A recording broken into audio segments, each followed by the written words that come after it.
Scuderia Ferrari is Formula 1's greatest team historically. The name has been embedded in the sport for 75 years now, and yet, in the last decades, they failed time and again. The 2025 season is no different, which is weird because at the end of 2024, they were looking great. What went wrong this time? I'm Wimbo. Here's 3 seconds to leave a like. In 2025, not an awful lot has gone right for the Maranello team. They are 4th in the constructor standings after 5 races, and Leclerc and Hamilton are 5th and 7th in the driver standings. They have suffered typical Ferrari strategy calls, disqualifications, and they have the 4th fastest package in most races. There are rumours of internal discussions about the car's development, where longtime Ferrari driver Charles Leclerc needs to put his foot down to not see the development go to newcomer at Ferrari, Lewis Hamilton.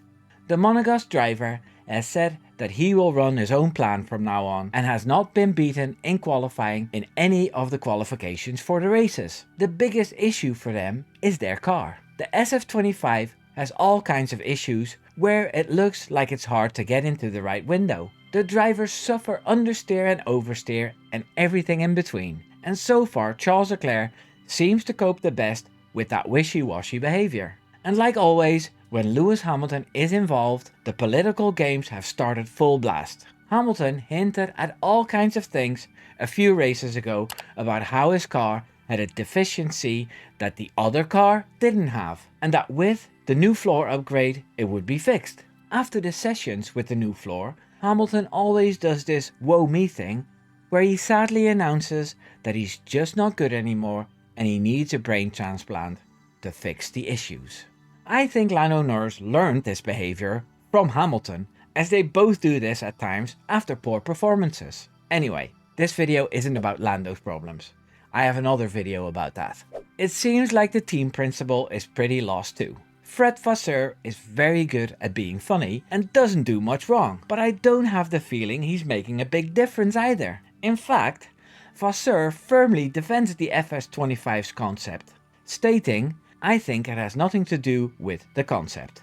Even if Leclerc and Hamilton have pointed out the car's flaws. He noted competitiveness in specific stints, like the sprint race in China and the second stint in Bahrain, but he knows they're missing 2, 3 or 4 tenths on average compared to the competitors. He identified areas for improvement, including downforce and tyre management, especially in extreme conditions, and compared Ferrari's fight with McLaren in certain scenarios.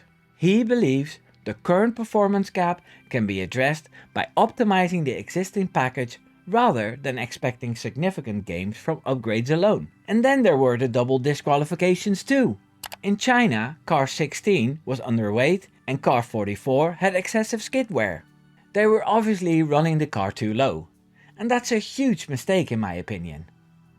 Fred Vasseur thinks by improving a little everywhere, they can get great results without expecting miracles. To me, it sounds a bit diluted, because all we've seen so far is a sprint win in China and a 3rd place in Jeddah. The issues that plagued them in the previous years are still there, and I have a theory why that's the case.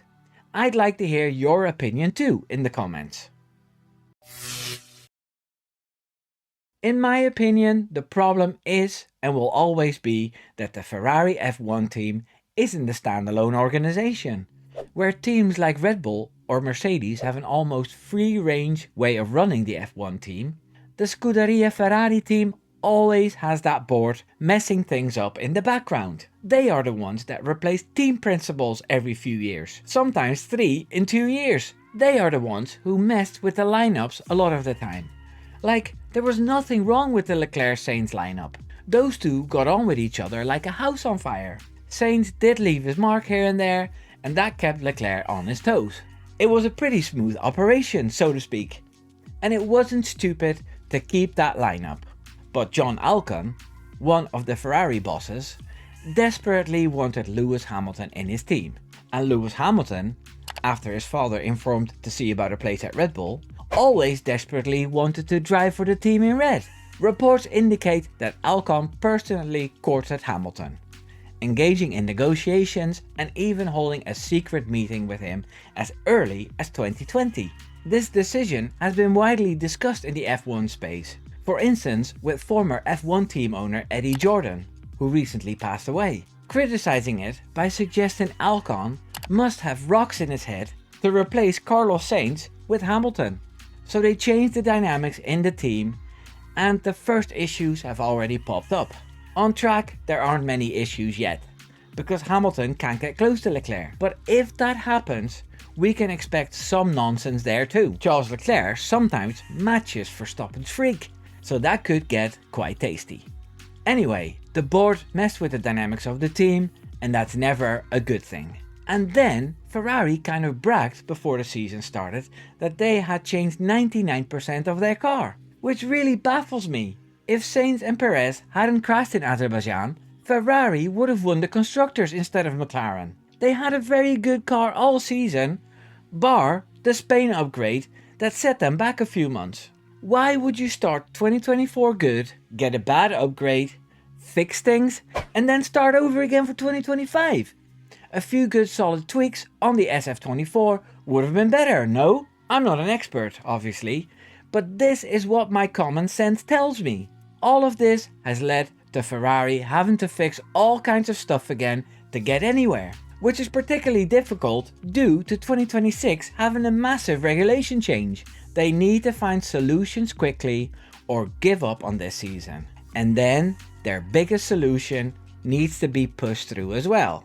What is the big solution? Well, I'll tell you.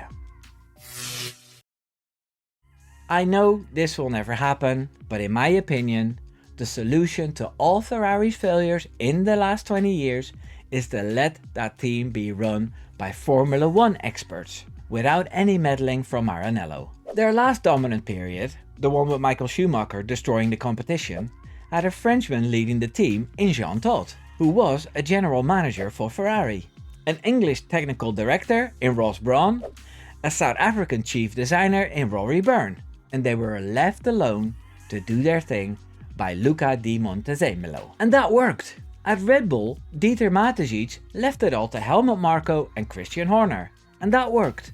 But when the boards of the brands they represent get involved, it always leads to chaos. Look at what happened to Renault. Their sister company will drive with Mercedes engines after years and years of complete embarrassment due to men in suits messing things up. They called themselves the Ferrari of France for a while.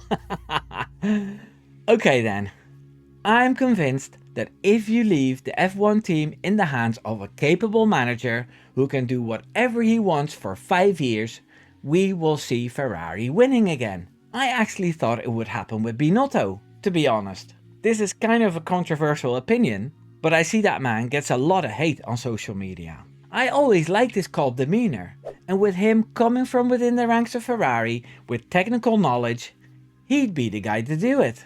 He was there when Michael Schumacher won 5 titles in a row, so he knew what was needed. But the men in suits cut his career at Ferrari short, and this is where we are now. If Ferrari keeps on trucking the way they are trucking now, they'll fail forever. And that's a crying shame, especially for a legend like Leclerc, who will never win a title this way. If there's anyone on the grid who deserves a title-winning car, it's Charles. More than the 2 McLaren drivers or his teammate. If you enjoyed this video and you want to see more, please subscribe. If you're already subscribed and you watch all my videos, you can get extra content and early access by becoming a member. I'd love to welcome you in my cozy little community. Take care now. Doei doei.